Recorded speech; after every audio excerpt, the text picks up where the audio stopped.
ಜೀವ ಹೆದರಿ ಬಂತು ಕೈಯಾಗ, ಅದ್ಯಾಕೋ ನಿನ್ನ ಹಾವ ಭಾವ ಎಲ್ಲ ಕಂಡಾಗ, ಮಾದೇವ ನಿನ್ನ ಭೇಟಿ ಮಾಡೋದೆಂಗೆ ಇವಾಗ, ಯಾವ ತರ ಧೈರ್ಯ ಮಾಡೋದು, ಮಾದೇವ ನಿನ್ನ ಮುಂದೆ ಬಂದು ಹೆಂಗೆ ನಿಲ್ಲೋದು, ನೀನಾರ ಹೇಳು ಹೆಂಗೆ ನಿನ್ನ ಮನಸ್ಸು ಗೆಲ್ಲೋದು.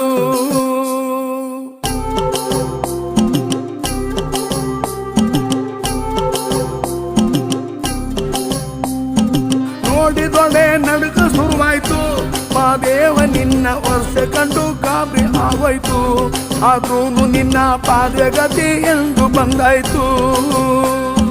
ತುಟಿಯವರೆಗೂ ಮಾತು ಬಂದಿತ್ತು, ಮಾದೇವ ನಿನ್ನ ವರ್ತನೆಗೆ ಎಲ್ಲ ಮರ್ತೋಯ್ತು. ಅಯ್ಯಯ್ಯೋ ಶಿವ ಅಂದುಕೊಂಡಿದ್ದೆಲ್ಲ ಹಾಳಾಯ್ತು.